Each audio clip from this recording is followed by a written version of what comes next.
네, 이례적으로 1년 내내 독감 유행이 꺾이지 않고 있습니다. 보건당국은 집단 면역 형성을 위해 고위험군을 중심으로 백신 접종을 적극 권고하고 있습니다. 관련해서 김경우 인제대 백병원 가정의학과 교수와 유행 상황부터 예방 방법까지 알아보겠습니다. 어서 오세요. 안녕하세요. 일단 지금 전반적으로 독감 상황부터 한번 짚어봐야 될 것 같은데 어떻습니까? 네, 올해는 그 이례적으로 이제 여름에도 독감 환자가 있고 최근 들어서 독감 의심 환자들도 조금씩 늘고 있는데요. 이거 독감 의심 환자, 독감 의사 환자 하게 되면은 독감이 의심이 되는, 그러니까 독감과 유사한 증상을 나타내는 환자분들, 그러니까 갑작스러운 38도 이상의 고열이 나고 기침이나 인후통이 생기시는 분들을 말하는데요. 예. 물론 이제 그런 증상, 비슷한 증상이 있다고 해도 다 독감은 아니고 그 중에서 이제 호흡기 바이러스 분석을 해보게 되면은 대부분이 이제 아데노바이러스라든지 리노바이러스 이런 경우가 많고 그중에서 현재 지금 독감 바이러스 실제는 한 4% 정도 검출되고 있는데요. 예. 우리가 이제 유행 기준을 그 1,000만 명당 외래를 방문하시는 환자분들 1,000명당 6.5명 이상이면 유행이다 이렇게 보고 있는데 지금 현재 전주보다 2.1명 증가한 이제 13.1명으로 독감 유행 기준에 이제 해당되는 상황이라고 볼 수가 있겠습니다. 예.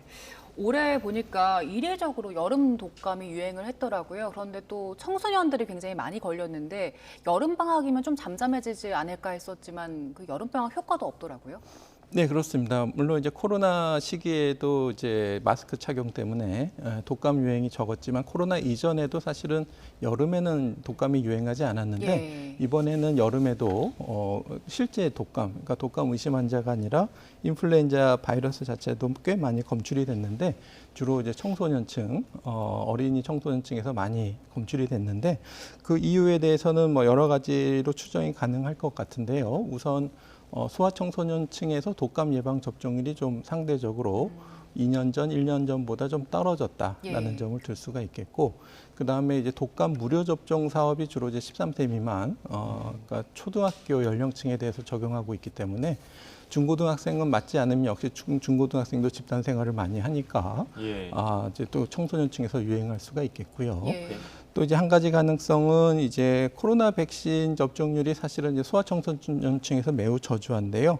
통계적으로 보게 되면 이제 2차 접종까지 맞은 어떤 접종률을 봤을 때 전 국민 86%인데 12에서 17세는 52%, 5에서 11세는 코로나 백신 접종률이 1.2%밖에 안 되고 실제로 소아청소년층에서 이제 코로나에 감염되는 사례가 많았는데 지금 연구들에 따르면 코로나 감염이 다른 호흡기 바이러스에 대한 감염을 더 취약하게 만드는 것이 아닌가. 그러니까 코로나에 한번 걸렸기 때문에 그만큼 더 다른 바이러스 감염이 더 취약한 것이 아닌가 이렇게 좀 추정해 볼 수도 있겠습니다. 예. 이제 2학기 개학이 됐잖아요. 그래서 백신 안 맞은 학생들은 좀 챙겨 맞는 게 더 좋겠네요. 네, 그렇습니다. 지금 이제 무료 접종도 시행하고 네. 있고 또 무료 접종 대상이 아니라고 하더라도 꼭 백신 접종을 챙겨서 맞는 것이 중요하겠습니다. 지금 이렇게 독감 유행주의보도 1년 넘게 이어지는 게 2000년 이후 처음이라는 얘기도 있고 또 지난해 9월에 독감 유행주의보 발령이 됐는데 해제되기도 전에 다시 한 번 또 2023-2024 독감 유행주의보가 발령이 됐단 말이죠. 오늘 출근할 때도 아침 저녁으로 쌀쌀해졌는데 독감 더 늘진 않을까 싶거든요. 어떻습니까? 네, 아마 이제 날씨가 쌀쌀해지면서 또 밀폐된 환경도 잘 조성이 되고 바이러스 전파가 더 많고 매년 이제 독감 같은 경우에는 늦가을부터 시작해서 겨울 또 초봄까지 갑작스럽게 환자들이 급증하면서 지나가는 경향이 많은데 예. 물론 이제 해마다 이제 그 정점인 환자 수가 얼만큼 많이 발생하느냐 또 아니면 얼만큼 오래 피크라 그러죠. 그것이 지속되느냐 이런 것들이 해마다 차이가 있는데 올해 독감 유행 양상은 뭐 여러 가지 변수들 그러니까 이제 독감을 전파할 수 있는 환경, 그러니까 사람들의 마스크 착용률이라든지 손위생, 예. 또 이제 증상이 있을 때 대면 접촉을 자제한다든지, 뭐 기침 예절이라든지 이런 행동들이 이제 예전보다 조금 많이 느슨해졌으니까 그런 것들이 전파 위험성 요인이 될 것 같고, 또 이제 기후적인 요인으로 또 너무 춥다든지 그런 날이 많으면 밀폐된 환경에서 산밀의 환경이 잘 조성되니까 잘 전파된다든지. 또 아니면 백신 접종 또 뭐 이슈가 있어서 백신 접종률이 또 떨어진다든지 하는 것들이 영향을 미칠 것 같고요. 지금 또 걱정하는 게 독감 이외에 다른 호흡기 바이러스들이 예. 함께 유행하면서 독감에 더 취약하게 만들거나 같이 걸리게 되면서 중증화율이 더 증가하진 않는가 이런 것들을 조금 촉각을 세우고 좀 보고 있습니다. 예. 동절기 독감 예방 접종이 20일부터 시작이 됐습니다. 나이대별로 진행을 하더라고요. 네, 그렇습니다. 우선 접종 권고 대상부터 이제 접종을 이제 차례대로 시작하고 있는데요. 지금 접종하고 있는 것은 이제 9세 미만 어린이들 중에서 접종을 한 번도 안 맞았던 어린이들, 이런 어린이들은 2회 기초 접종이 필요하기 때문에 지금 그 어린이들이 먼저 시작하고 있고, 한 번도 안 맞았거나 아니면은 올해 6월 30일 전까지 이제 2번 못 맞고 한 번만 맞은 아이들, 이런 아이들은 이제 2번 2회 접종 대상자가 돼서 접종을 시작하고 있고, 그 밖에 어린이들은 이제 1회 접종 대상자가 돼서 10월 5일부터 이제 임신부와 함께 이제 본격적으로 시작이 되고, 또 75세 이상 어르신부터 10월 11일부터 또 16일, 또 19일 이런 순차적으로 예방 접종이 이제 진행될 예정인데요. 지금 이제 국가 무료 접종하고 접종 권고 대상자랑 조금 차이가 있기 때문에 네. 지금 국가 무료 접종 대상이 아니라고 하더라도 접종을 권고받는 분들은 접종에 참여하시는 것이 좋은데, 유료로 맞으실 수도 있고 또 지자체나 직장에서 또 접종 사업을 하고 있기 때문에 거기에도 참여하실 수가 있는데, 무료 접종 대상이 아닌 사람들 중에서 아까 말씀드린 것처럼 집단 생활을 많이 하면 소아청소년, 그리고 이런 어르신이나 환자들을 돌보는 의료진, 이런 분들이라든지 이런 분들은 독감 예방 접종을 같이 하시는 것이 좋겠습니다. 네. 교수님, 조금 전에 그 무료 접종 일정 보니까요. 어린 아이들 그리고 임신부가 가장 먼저 맞더라고요. 네. 근데 코로나는 어르신들 먼저 맞았잖아요. 이번에 독감은 어린 아이들이 먼저 맞는 이유가 있을까요? 네, 뭐 예전부터 이제 네. 독감은 어린 아이들부터 우선 접종 권고 대상이 돼서 매해 그렇게 진행되는데 취약해서 더 그런 취약하고요. 특히 이제 임신부 같은 경우에는 임신하시게 되면은 독감에 다른 분들에서 더 잘 걸리고, 또 걸리게 되면은 중증화 위험이 더 높아지는, 그러니까 폐렴이나 폐혈증 같은 것도 잘 오고, 또 그뿐만 아니라 상과적인 합병증, 유산이나 조산이나 저체중 출생아 비율이 더 높아지는 것으로 알려져 있기 때문에 임신부들은 걸리시면 안 되는데, 임신부들은 이제 임신 주수에 관계없이 꼭 예방 접종을 하시는 게 좋고, 또 제 생각에는 이제 임신부를 두신 남편분들도 같이 생활하시는 가족분들도 맞으시는 것이 좋을 것 같습니다. 예. 독감 이제 백신 접종을 할 때 뭐 알레르기 반응이 있을 수도 있고, 백신 접종 시에 좀 유의해야 될 부분이 있다면 어떤 게 있을까요? 네, 맞습니다. 이제 흔하지는 않지만 계란에 대해서 이제 심한 알레르기를 보이는 어린이들은 예. 우리가 이제 계란을 사용해서 만들지 않은 세포배양 백신이 있습니다. 그래서 그런 어린이들은 이제 그런 백신을 세포배양 백신으로 선택해서 맞을 수가 있겠고요.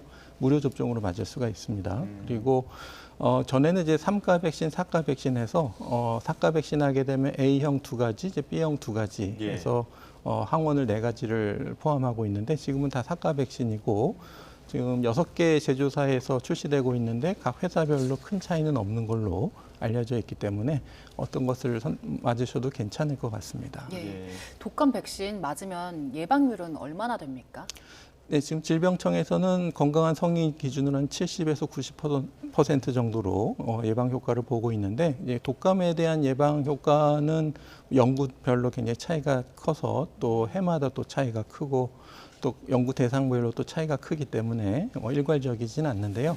그러니까 100% 예방되는 건 아니고, 예. 하지만 백신 접종을 하시게 되면은 중증으로 진행되는 것을 예방해주는, 그러니까 걸리더라도 좀 덜 심하게 걸리게 하는 효과가 있기 때문에 꼭 맞으시는 것이 좋겠고, 또 독감을 맞았다고 또 너무 방심하시면 안 되고, 기본적인 감염 예방 수칙, 그러니까 사람들이 많은 산밀 환경에서 마스크를 착용하신다든가, 본인이 증상이 있으시면 대면 접촉을 자제하신다든지 하는 수칙들은 계속 유지하시는 것이 좋겠습니다. 예, 일각에서는 이제 독한 감기다 이렇게 인식하는 경우들도 있고, 그러다 보니까 예방 접종을 좀 덜 하는 경우들도 있거든요. 지금 코로나 상황을 좀 거치고 나서 독감에 대한 어떤 유행도도 높아지고 했고, 이 시점에서 특히나 더 독감 예방 접종을 해야 되는 이유가 있다면 어떤 점을 좀 강조하고 싶으신가요? 네, 그렇습니다. 잘 지적해 주신 것처럼 독감하게 되면 이제 독한 감기입니다. 물론 사람에 따라서는 가볍게 걸리실 수도 있지만, 뭐 예. 젊고 건강하신 분들도 막 갑자기 오르는 막 심한 고열,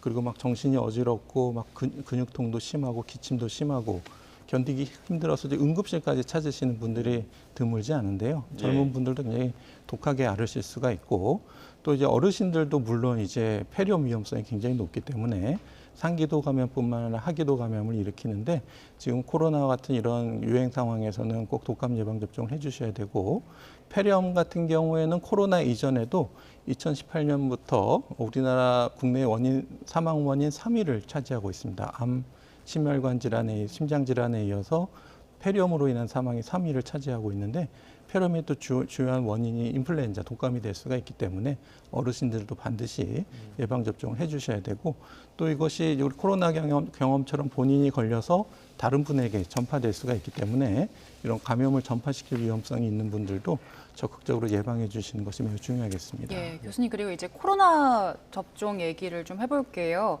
올 초에 계획 나온 거 보니까 1년에 한 번만 맞으면 되더라고요. 이전에는 저희가 뭐 4차, 5차까지 맞았었잖아요.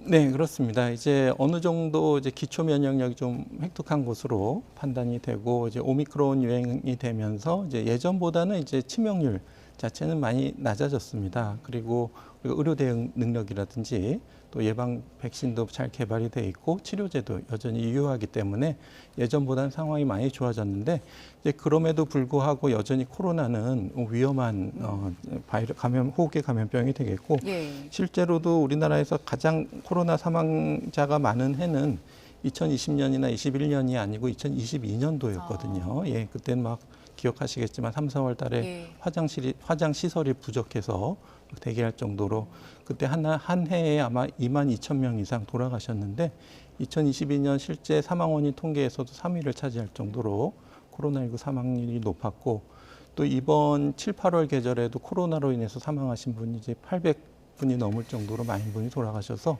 여전히 주의가 필요한 병이 돼서 꼭 예방접종을 해주셔야 되는데요.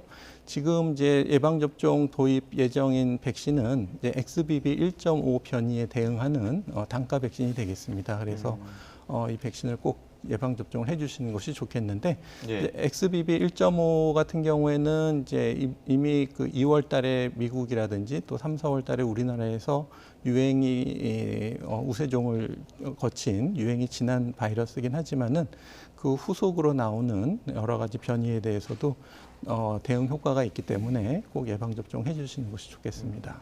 지금 다시 코로나19 걸리는 분들 주변에서도 다시 좀 조금씩 느는 것 같기도 하고 보이기도 하는데 독감 유행이 늘기도 하고 있어서 혹시 두 개가 좀 이중 유행이 될까 이런 걱정도 드는데 어떻습니까?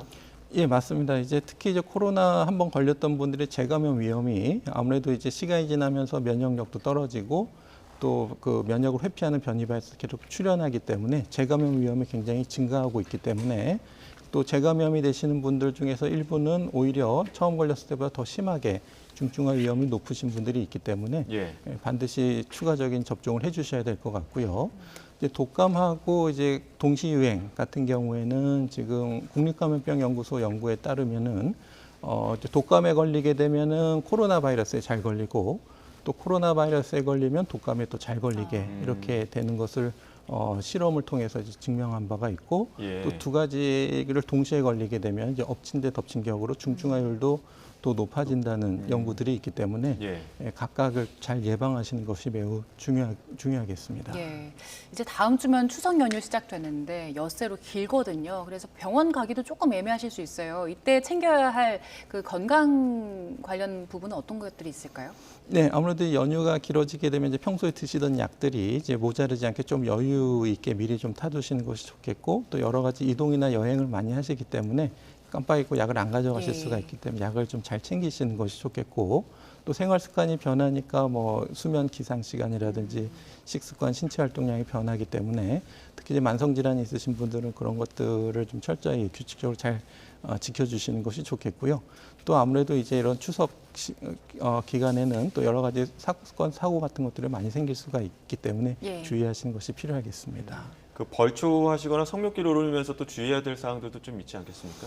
네, 그렇습니다. 이제 야외 활동이 증가하기 때문에 여러 가지 특히 이제 풀숲에서 이제 잘 걸릴 수 있는 진드기 물림 사고, 진드기에 물리게 되시면 특히 이제 피부나 맨살이 노출되지 않도록 하시는 것이 좋겠고 또 진드기가 또 옷에 묻었다가 나중에 또 물 수가 있기 때문에 야외에서 활동하시는 경우에는 옷을 잘 세탁하고 샤워를 해주시는 것이 좋은데요.